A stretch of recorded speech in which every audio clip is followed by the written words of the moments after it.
Baldwin. Rudy Baldwin. Yung modus operandi ni Rudy Baldwin. Isa sa kontrobersyal na personalidad si Rudy Baldwin, kung saan maraming version o hula umano ang nagkakatotoo. Si Rudy ay sumikat dahil sa kanyang mga cryptic post sa social media. Marami-rami ring mga tao ang naniniwala sa kanyang mga hula, ngunit mas marami ang kumukwestiyon sa kredibilidad ng naturang mga post. Lalong umugong ang kanyang pangalan matapos itampok ang kanyang mga hula sa mga palabas sa KMJS at Rated K. Ipinalabas na rin ang kanyang talambuhay sa magpakailanman noong Enero 23, 2021. Si Baldwin ay sikat sa iba't ibang social media platforms, lalo na sa Facebook na may mahigit 3.9 million likes at 4.2 million followers. Siya rin ay mamahigit 169,000 followers sa YouTube at mahigit 9 million views. Noong 2022, nag-post din siya ng hula para sa 2023 at mahigit 2.3 million views ang inabot nito sa YouTube.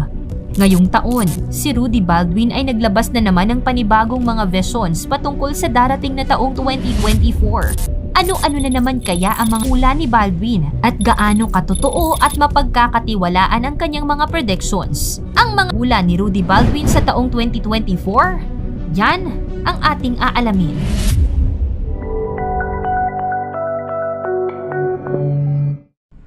2024 is a year of worst and massive event in history.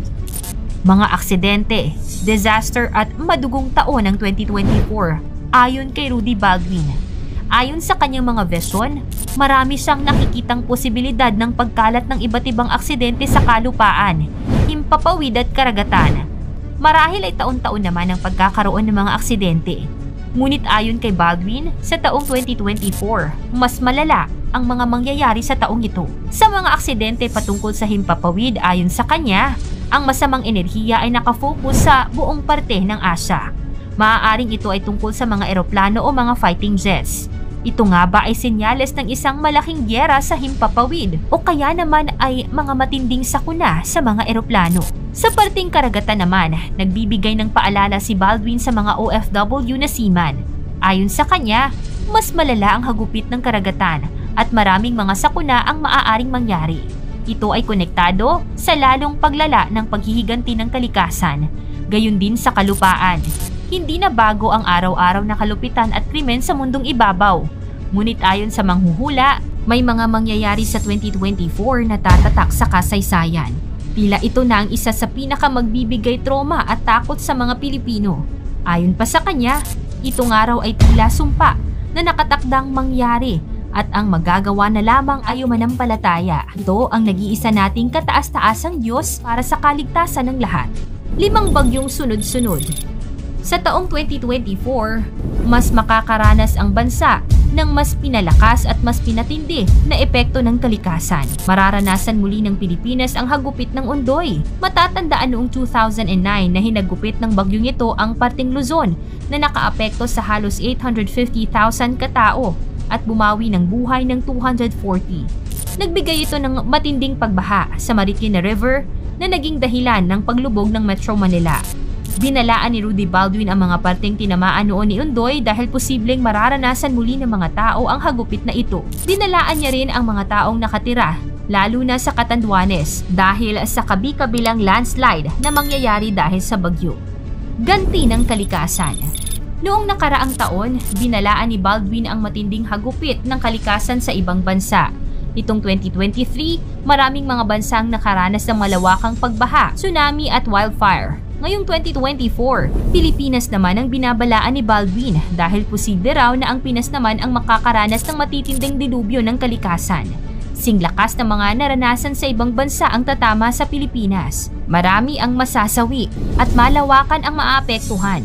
Lalo ring tataas ang level ng tubig sa karagatan na mas magbibigay ng posibilidad sa paglubog ng iba't ibang isla at kapuluan. Marami-raming lindol din sa karagatan ang mangyayari na mas magbibigay ng tsansa ng tsunami sa bansa. Binigyang diin ni Baldwin ang karagatan ng Romblon.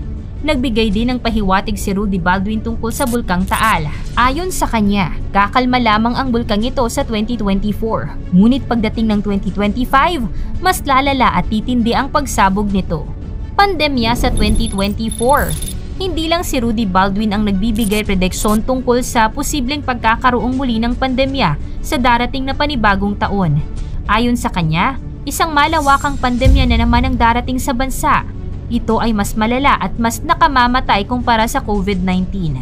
Ayon sa kanya, ang sakit na ito ay nagsimula mula sa India. Ang sakit na ito ay walang lunas. Marami ang maapektuhan, lalo na ang mga kabataan. Dagdag pa rito, may nakikita rin siyang isang malalang sakit na ang tatamaan ay ang mata. Hindi tiyak kung ito ba ang rason ng pandemya o ito ay isang magkahiwalay na pangyayari. Dagdag pa ni Baldwin, merong isang toxic air ang makakapasok sa bansa, kung saan at kung sino man na makakalanghap ay babago ang kulay ng mga balat at maaapektuhan ang mga ugat. Ito ay magiging dahilan ng pagkakaparilisa at tuluyang pagkamatay. Matinding sakit man ang darating, ngunit ayon sa kanya, ito ay malalampasan naman ngunit marami ang masasawi. Celebrity News. Nagbigay din ng hula si Baldwin tungkol sa iba't ibang sikat na personalidad. Ayon sa kanyang nakikita, isang sikat at malaking TV station sa bansa ang babagsak at masusunog. Dagdag pa nito, may 3 TV broadcaster na sikat at pinaka-iniidolo ng sambayanan ang masasawi. 2 babae at 1 lalaki. Isa sa kanila ay nasawi dahil sa karamdaman, ngunit ang 2 ay nasawi dahil sa isang matinding aksidente. Sa usaping artista naman, hinulaan ni Baldwin na may isang sikat na celebrity love team ang mauuwi sa isang aksidente.